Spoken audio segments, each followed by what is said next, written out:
نبی کے لیے جو ہمارا بنیادی عقیدہ قرآن اور حدیث کے مطابق ہے کہ وہ اللہ کا بندہ ہے، اللہ کی مخلوق ہے، مگر مخلوق تو ہے، درجے مرتبے میں وہ مخلوق میں سب سے اعلیٰ ہوتے ہیں۔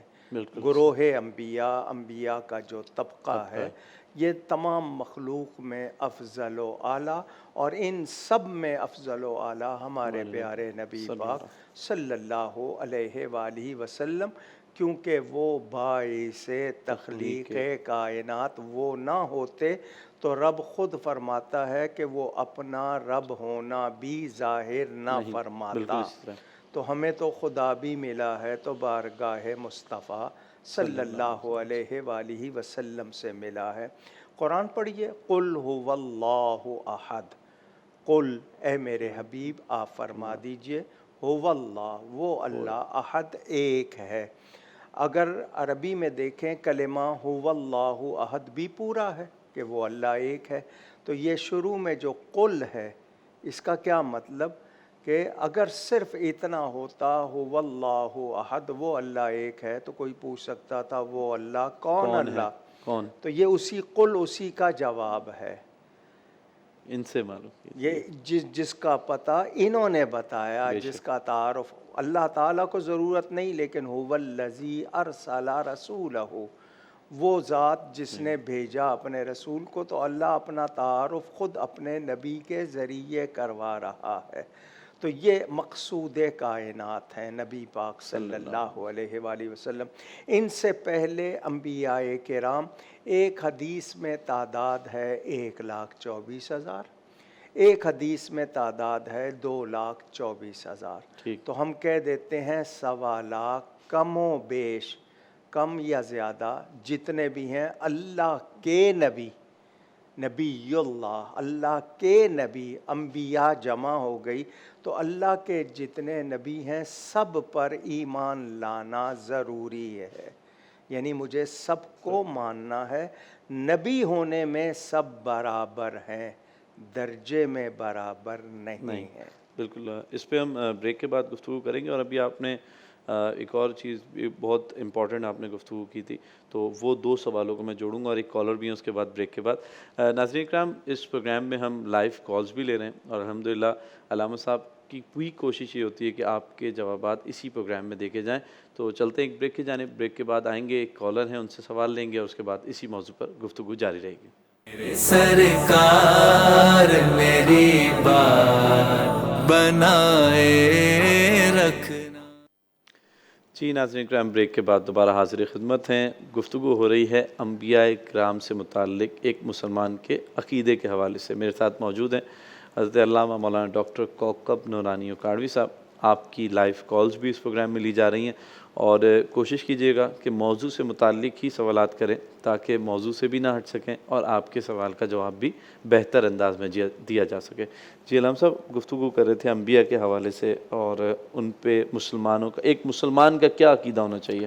جی، سب سے پہلی بات تو میں نے یہ بتا دی نا کہ جو اللہ کے نبی ہیں ہم نے یہ ماننا ہے کہ وہ افضل و اعلیٰ ہیں، بشر ہیں، مگر ہمارے جیسے نہیں ہیں، نہیں۔ ایک بات۔ دوسری بات یہ کہ انبیاء معصوم ہیں۔ لفظ معصوم عربی زبان کا لفظ ہے، جس کو اردو میں سمجھانے کے لیے آپ انگلش والے انوسینٹ کہہ دیتے ہیں، لیکن ان سے کسی گناہ کا ظاہر ہونا، صدور ہونا محال ہے، ہو ہی نہیں سکتا۔ غیر نبی معصوم نہیں، کوئی بھی ہو، فرشتے معصوم ہیں اور نبی معصوم ہیں۔ ٹھیک۔ اور نبی کے بارے میں اعلان نبوت سے پہلے، اعلان نبوت کے بعد کسی گناہ کا صدور ماننا یہ اسلامی عقیدہ نہیں ہو سکتا۔ ایک بات ہو گئی۔ دوسری بات یہ کہ اللہ نے جن کو نبی بنایا ان کے لیے قرآن میں اللہ نے خود فرما دیا کہ ان پر وحی ہوتی ہے اللہ کی طرف سے، وہی وہ آگے پہنچاتے ہیں، وہ اللہ کی طرف سے مامور ہوتے ہیں، اللہ کی طرف سے ان کو خصوصیات عطا کی جاتی ہیں۔ معجزات عطا کیے جاتے ہیں ان کے حق اور سچ ہونے کو ظاہر کرنے کے لیے. معجزہ اس کو کہتے ہیں کہ کام اللہ کا ہے، ظاہر نبی سے ہوتا ہے، عقل کو عاجز کر دینے والا کام. یہ بھی انبیاء سے ہوتے ہیں. انبیاء شادیاں بھی کرتے ہیں، بچے بھی ہوتے ہیں، دنیا میں کھاتے پیتے بھی ہیں، یہ سب کچھ ہے، مگر اس کے باوجود ہم انہیں اپنے جیسا بشر نہیں کہہ سکتے. مولانا روم رحمۃ اللہ علیہ نے ہمیں سمجھایا کار پاکاں را قیاس از خود مگیر گرچہ باشد در نوشتن شعر و شیر. شیر لکھنے میں ایک جیسا ہے، مگر شیر درندے کو کہتے ہیں، شیر دودھ کو کہتے ہیں. دودھ کو ہم کھا پی جاتے ہیں، شیر ہمیں کھا پی جاتا ہے.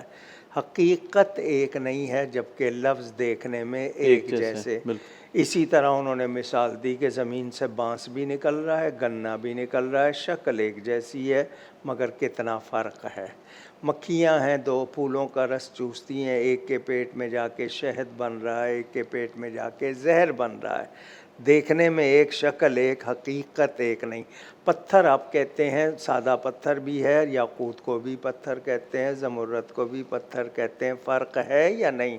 تو وہ اسی طرح کہتے ہیں کہ ابو جہل بھی آدمی ہے، نبی پاک صلی اللہ علیہ وآلہ وسلم بھی آدم کی نسل سے آدمی ہے.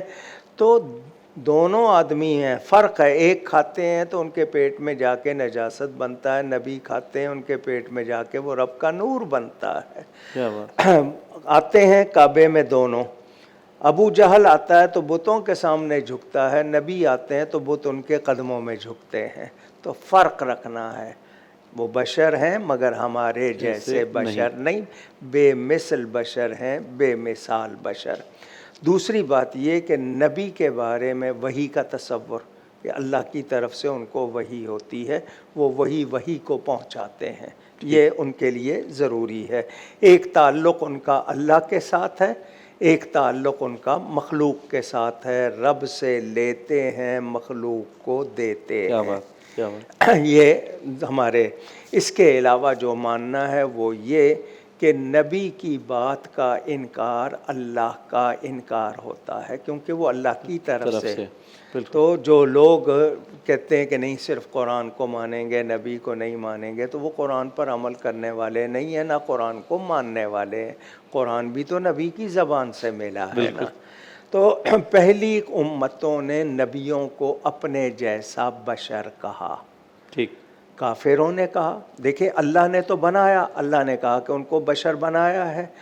کافروں نے ان کو اپنے جیسا بشر کہا. آج اگر کوئی کہتا ہے تو وہ کس کی نقل میں کہتا ہے؟ یقینی طور پہ انہی کی نقل میں کہہ رہا ہے. تو پھر کیا تصور ہوا؟ تو ہمیں یہ کہ وہ اللہ کے بندے ہیں، ہمارے رسول ہیں. کیا بات. اللہ کی بارگاہ میں وہ اللہ کی مخلوق ہیں، اللہ کے بندے ہیں، اللہ کے پیارے ہیں. ہمارے لیے وہ اللہ کے بڑے سب سے زیادہ شان والے ہیں. تو ہم ان کو اپنے جیسا گمان نہیں کر سکتے. اللہ کی طرف سے چنے ہوئے لوگ. بالکل. ہم میں سے کوئی نہیں بن سکتا. اور دوسری بات یہ کہ نبی عالم ارواح میں نبی بن چکے. اعلان کب کریں گے؟ حضرت عیسیٰ نے 1 دن کی عمر میں کر دیا، کیا بات. کسی نے 40 برس کی عمر میں کیا. تو اعلان کرنے سے پہلے بھی وہ نبی ہوتے ہیں.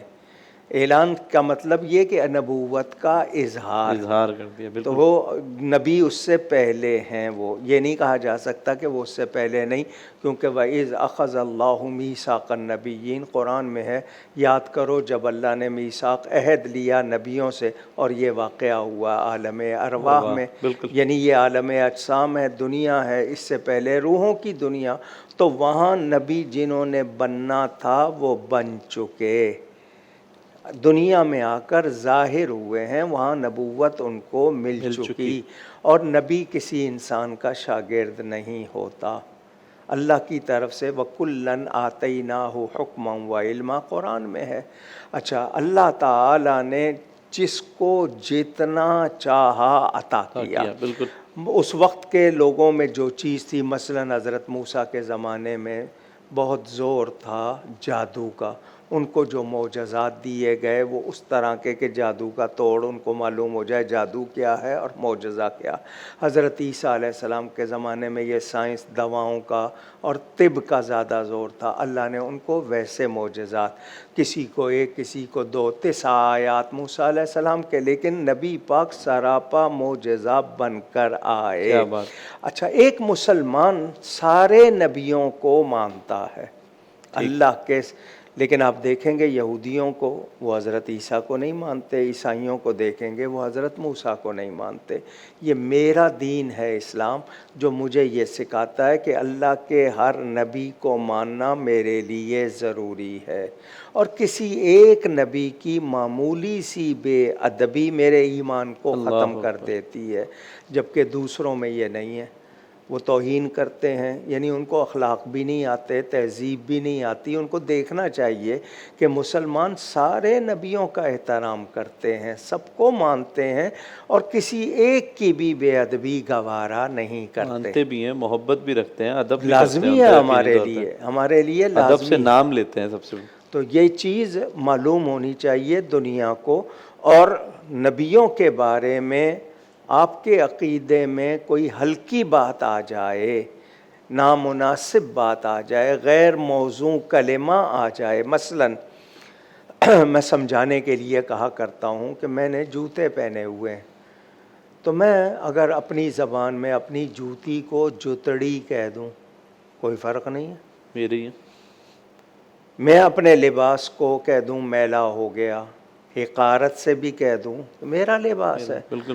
یہ الفاظ میں نبی کے لیے سوچ بھی نہیں سکتا. اللہ اکبر. یعنی تصغیر کا صیغہ، ایک تو آپ کی آتی ہے سپرلیٹو ڈگری، ایک ہوتی ہے ڈاؤن، آپ کم کر کے اشارتاً کنایتاً بھی بولتے نہیں، اس کو کم کرتے. جیسے عربی میں نعل جوتے کو کہتے ہیں، نعیل کہیں گے تو یہ تصغیر کا صیغہ، یعنی چھوٹا کر کے کہنا. نبی کے لیے ایسا بھی نہیں کہہ سکتے. نبی کے لباس کو حقارت سے میلا کہہ دیں گے کافر ہو جائیں گے. اور پھر حدیث میں حضور صلی اللہ علیہ وسلم کا فرمان، جس نے میرے ایک بال کو اذیت دی وہ جہنم کی آگ میں پگھلایا جائے گا. اس پہ لعنت کا بیان موجود. تو اندازہ کیا جائے. اور پھر یہ کہ نبی چونکہ اللہ کی طرف سے ہیں، ہم ان کے ذریعے ہی اللہ کو پہچانتے ہیں، اللہ کی نعمتیں پاتے ہیں. ہمیں ایمان، قرآن، سب کچھ نبیوں سے ملا ہے. جتنی کتابیں جس قوم کو بھی ملی ہیں اللہ کی، وہ نبیوں سے ملی ہیں. تو نبی کے لیے یہ کہنا کہ میں نبی کے وجود کو ہی نہیں مانتا، یا نبی کے بارے میں انکار کرنا، یا نبی کی توہین کرنا، بے ادبی کرنا، گستاخی کرنا کسی ایک کی بھی، وہ آپ کو ایمان والا نہیں رہنے دیتا. یہ بہت اہم بات ہے. ہمارے ہاں کچھ چیزیں ہوتی ہیں ضروریات دین کے لیے، تو تعظیم انبیاء یہ ضروریات میں سے ہے.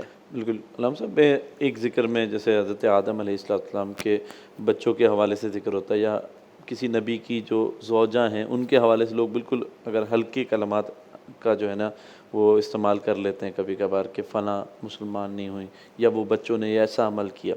تو اس کے لیے ادب کے دائرے میں رہتے ہوئے کس طرح گفتگو کی جائے گی؟ تو دیکھیں، ایک ہوتا ہے عقیدے کا فعل، ایک ہوتا ہے عمل کا. ہم فاسق کہتے ہیں نافرمان کو. ایک فاسق فی العقیدہ، ایک فاسق فی العمل. جو عمل کے لحاظ سے بشری کمزوریاں ہیں، تو نسب بھی انہو لیس من اہلک، نوح علیہ السلام کے بیٹے کے بارے میں آ گیا کہ یہ تمہارے اہل میں سے نہیں.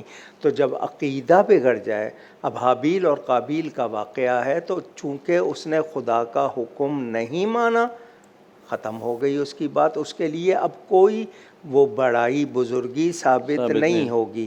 حضرت یوسف علیہ السلام کے بیٹوں کا معاملہ اور ہے، حابیل اور قابیل کا معاملہ اور ہے. نوح علیہ السلام کا بیٹا بگڑا ہے، اس کی وجہ سے باپ کو کچھ نہیں کہہ سکتے، یا تو باپ غلط سکھائے. تو یہ انسان کے لیے چونکہ قانون بننے تھے، ان کو پیغام پہنچنا تھا، اس لیے ہمارے سامنے مثالیں رکھی گئی ہیں. تو اگر کوئی کسی شخصیت کی اولاد ہے تو نسب اور حسب کا اس کو مرتبہ کب ملے گا؟ جب وہ اس کا پابند رہے گا. علام صاحب اسی موضوع پہ جو بریک کے بعد گفتگو کریں گے، وہ یہ بہت اہم بات ہے، لوگ کسی کو رکھ کے کسی کو جو ہے نشانہ بنانے کی کوشش کرتے ہیں، اور جب اس طرح کا حساس معاملہ ہو تو کتنی حساسیت اس میں کرنی چاہیے ایک مسلمان کو۔ ناظرین کرام، پروگرام میں گفتگو ہو رہی ہے انبیاء کرام سے متعلق ایک مسلمان کے عقیدے کی، اور میرے ساتھ موجود ہے علامہ ڈاکٹر کوکب نورانی قاری صاحب۔ آپ کی لائیو کالز بھی لی جا رہی ہیں، ایک چلتے ہیں بریک کی جانب، اور بریک کے بعد جب دوبارہ حاضر ہوں گے تو آپ کی کالز بھی لیں گے اور علامہ صاحب سے اسی موضوع پہ گفتگو کا آغاز کریں گے۔ میرے سرکار میری بات بنائے رکھنا۔ جی ناظرین، بریک کے بعد دوبارہ حاضر خدمت ہیں، اور پروگرام ہم اور ہمارا اسلام میں گفتگو ہو رہی ہے انبیاء کرام سے متعلق ایک مسلمان کے عقیدے کے حوالے سے۔ اس پروگرام میں آپ کی لائیو کالز بھی لی جاتی ہیں، سوالات کے جوابات بھی دیے جاتے ہیں، اور کوشش یہی کریں کہ موضوع سے متعلق سوال کریں تاکہ آپ کی کال لی جائے اور اس کا سوال علامہ صاحب سے پروگرام کے دوران ہی لیا جائے۔ علامہ صاحب، ابھی آپ پروگرام میں بریک سے قبل ذکر کر رہے تھے کہ انبیاء کی جو اولاد، ازواج یا ان کے متعلقین، محبین یا رشتہ دار، ان کو نشانہ بنا کر کوئی واقعہ ایسا بیان کیا جائے جس سے کوئی چھوٹی سی بھی گستاخی کا پہلو سامنے آئے، تو اس میں کیا ہمیں احتیاط کرنی چاہیے؟ پہلی بات تو یہ ہے کہ واقعے کی سند اور صحت کتنی ہے۔ اسرائیلیات بہت زیادہ کہانیوں کے طور پر نبیوں کے قصے، قصص الانبیاء، ان میں کتنا کچھ صحیح ہے کتنا نہیں ہے، اس کی جانچ پرکھ ضروری ہے۔ نبیوں کے لیے بہت سی ایسی باتیں لکھ دی گئیں جو اسلامی عقائد میں ہی سے نہیں ہیں۔ نبی کی زوجہ، نبی کی اولاد، شرط یہ ہے ایمان والے انہی پر ہوں۔ حضرت لوط علیہ السلام کی بیوی کا ذکر قرآن میں ہے۔ ان کی قوم جس برائی میں مبتلا تھی، لوط علیہ السلام کی بیوی، ان کو جس طرح مخبری کرنا یا بتانا، وہ ذکر بھی قرآن میں ہے۔ اللہ اکبر۔ حضرت آسیہ، ان کا بیان بھی قرآن میں موجود ہے۔ وہ بظاہر فرعون کی بیوی تھی مگر جنت کی عورتوں کی سردار بھی ہیں، پاکیزہ گئی ہیں، یہاں سے پاک دامن گئی ہیں، ایمان والی، اس کے ظلم و ستم کا شکار ہوئیں۔ تو ایسی باتیں جو سند اور صحت کے اعتبار سے درست نہیں ہیں، لوگوں میں رائج کی جاتی ہیں قدر گھٹانے کے لیے یا شک ڈالنے کے لیے، تو ہم جان لیں کہ ہمارے ہاں شرط ایمان ہے۔ ایمان کے بغیر ہم کسی شرف کو نہیں مانتے۔ شرف ہے تو ایمان کی وجہ سے ہے، اور حضرت آدم پہلے انسان ہیں اور وہ اللہ کے نبی ہیں۔ بالکل۔ تو ایمان بنیاد ہو گیا، ایمان کے بغیر نہیں۔ تو جو لوگ اب حضور صلی اللہ علیہ وسلم کی بھی اولاد سید کہلاتے ہیں، لیکن شرط یہ ہے کہ جب تک صحیح عقیدوں پہ رہیں گے تو وہ شرف رہے گا۔ سادات کے لیے۔ گناہ گار ہو سکتے ہیں، بدعقیدہ نہیں ہو سکتے۔ اللہ۔ عقیدے کی صحت ایمان کے لیے یعنی بنیادی بات ہے۔ تو اگر کوئی ایسی کہانی یا ایسی بات یا ایسی نسبت کر دی گئی جو ثابت نہیں ہے، درست بھی نہیں ہے، تو اس سے میرے ایمان کو خطرہ ہوگا۔ اگر میں مان لیتا ہوں تو ضروری ہے کہ ہم تحقیق کریں، علماء سے معلوم کریں۔ سوشل میڈیا پہ اگر کسی نے کچھ ڈال دیا ہے، اب مثال کے طور پر آپ کے ہاں ہندوؤں کے ہاں اوتار یا اوتار کہتے ہیں لفظ، اس کا مطلب لفظی معنی ہے اتارا ہوا خدا کا، لیکن وہ اس اتارے ہوئے کو بھی خدا مانتے ہیں۔ ان کے ہاں تصور ہے جو اوتار ہے یہ خدا ہی کی شکل ہے، وہ یہ نہیں کہتے کہ یہ کوئی الگ وجود ہے، اس میں خدا ہے۔ ان کا یہ بعد تصور، میں اس کی مورتی بنا کے جو بھی وہ مورتی کے اندر بھی خدا ہی مانتے ہیں نا، اسی کو سجدہ کرتے ہیں۔ ہم اللہ کے سوا کسی کو سجدہ نہیں کرتے۔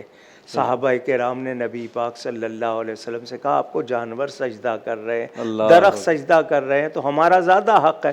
فرمایا نہیں، اللہ کے سوا کسی کو سجدہ نہیں۔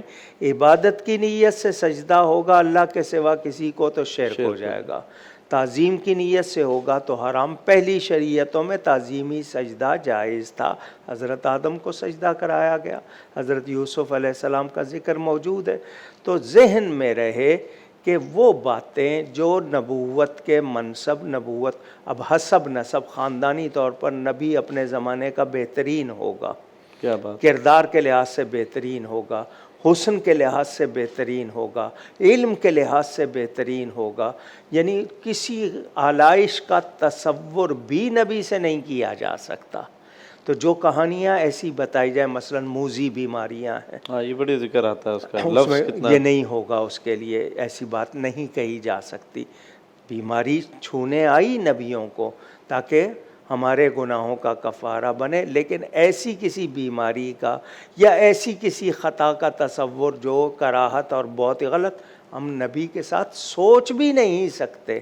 کرائسس میں آ جانا، جیسے ہم کہتے ہیں ہم کرائسس میں آ گئے، ان آپ پہ بھی آئیں۔ دیکھیں صالح علیہ السلام کی جو اونٹنی تھی جس کو قرآن نے ناقۃ اللہ کہا، اللہ کی اونٹنی، باقی اونٹنیاں کس کی ہیں؟ وہ بھی تو اللہ کی ہیں، مگر اس کو ناقۃ اللہ فرمائشی معجزہ تھا، قوم اس کے خلاف ہو گئی تو کیا کہا؟ وَلَا تَمَسُّوهَا بِسُوءٍ، برائی کے ارادے سے اس کو بھی نہیں چھونا۔ اللہ، وہ ناقۃ اللہ تھی، اللہ کی اونٹنی، برائی کے ارادے سے اس کو چھونا بھی نہیں۔ تو جب ناقۃ اللہ کا اتنا اللہ فرما رہا ہے تو نبی کی طرف کسی برائی کی نسبت کرنے کا کیا مطلب ہوگا؟ کوئی گنجائش نکلے گی؟ تو ایسا نہیں ہے۔ ہاں، انبیاء سے کچھ ایسے اعمال ظاہر ہوئے جو ہمارے لیے قانون بننا تھا، ہماری تربیت ہونی تھی۔ مثلا حضرت آدم علیہ السلام نے پھل کھایا، درخت کے قریب جانے سے منع کیا، اللہ نے خود گواہی دی، فنسیا ولم نجد لہ عزما، ان کی توجہ نہیں رہی، ہم نے ان میں نافرمانی کا ارادہ نہیں پایا۔ کیا بات، اسی طرح دوسرے نبیوں کے بارے میں اللہ نے گواہی دی ہے۔ تو ایک انسان کو، ایمان والے کو، جو غیر مسلم ہے اگر وہ توہین کرتے ہیں وہ تو اپنا جو ان کا تو ایمان ہی نہیں ہے، ایمان والا معمولی سی ہلکی سی بھی گستاخی کرے گا ایمان چلا جائے گا۔ ٹھیک، یہ بنیادی بات۔ اس نے اپنے عقیدے کو بالکل صاف رکھنا ہے، انبیاء کے حوالے سے بالکل کلیئرٹی کے ساتھ۔ میں آپ کو بتا دوں، آپ اپنے استاد کے لیے احترام کا جذبہ رکھتے ہیں، اپنے پیر و مرشد کے لیے، ماں باپ کے لیے، یا کسی کو آپ اپنے ذہن میں اپنا کوئی آئیڈیل بنا لیتے ہیں یا کوئی ماڈل رول ماڈل بنا لیتے ہیں، آپ اس کے لیے اتنے پوزیسو ہو جاتے ہیں، اتنے ایموشنل ہو جاتے ہیں کہ آپ کو اس کے بارے میں کسی کی تنقید بھی گوارا نہیں ہوتی۔ بالکل اس طرح۔ تو جو آپ کے لیے، جن کو اللہ تعالیٰ نے فرما دیا، کہاں میں، کہاں میری سوچ، کہاں اللہ کا فرمان، تو وہ اللہ کی مخلوق میں سب سے اعلیٰ ہیں اور مقدسات تمام ادیان میں مانے جاتے ہیں۔ سلام صاحب، بھی آپ نے اوتار یا جو بھی اس حوالے سے کہا جاتا ہے، فی زمانہ ایک چیز رائج ہوتی جا رہی، سوشل میڈیا پہ بھی بہت لوگ دیکھتے ہیں کہ کوئی شخص اپنے آپ کو اللہ کا اوتار، مطلب اس علاقے میں رہتے ہوئے وہی الفاظ استعمال کرے گا کہ میں اللہ کا اوتار، نبی بھی نہیں کہہ رہا اپنے آپ کو، رسول بھی نہیں کہہ رہا، لیکن یہ لفظ استعمال کر رہا ہے۔ دیکھیں، ایک معنی میں ہم مخلوق ہیں، سب بالکل مخلوق ہونے کی بات ہو گئی، لیکن منصب، اب آج کل کچھ لوگ سواریوں کی بات کرتے ہیں کہ فلاں پر سواری آتی ہے فلاں بزرگ کی، تو یہ لوگ جو ہیں یہ کاروباری ہیں، اشتہاری ہیں، یہ جنات یا غلط لوگوں کو بہکانے والے، ہمارے ہاں ان کی کوئی گنجائش نہیں۔ ہم اولیاء بھی کن کو مانتے ہیں؟ ان کے اندر بھی ایمان اور تقوی۔ تقوی کا مطلب یہ کہ وہ گناہ کرتے نہیں، کر سکتے ہیں، کرتے نہیں، اللہ کی طرف سے حفاظت ہوتی ہے، چاہے جائے کہ نشہ کرنے والے، چاہے جائے کہ برے کام کرنے والے، اور ان کا مقصد صرف دنیا بٹورنا ہوتا ہے، لوگوں کو بے وقوف بنانا۔ اور لوگ کیوں بن جاتے ہیں؟ مثال کے طور پر کوئی دل کی بات بتا دے تو یہ تو جادو کرنے والا بھی بتا دے گا، کہانت ہوتی تھی، کاہن ہوتے تھے، وہ بھی کر لیتے تھے۔ آج کل یہ چمتکار دکھانا کوئی کام نہیں ہے، اصل چیز جو ہے وہ ایمان ہے۔ تو ہم نبیوں کے بارے میں جان لیں کہ وہ اللہ کی بہترین مخلوق ہیں، ان کے ساتھ ہم کسی گناہ کا، کسی برائی کا تصور بھی نہیں کر سکتے، اگر کرتے ہیں یا کر لیں گے اپنا ایمان ضائع کر لیں گے، ان کا کچھ نہیں ہوئے۔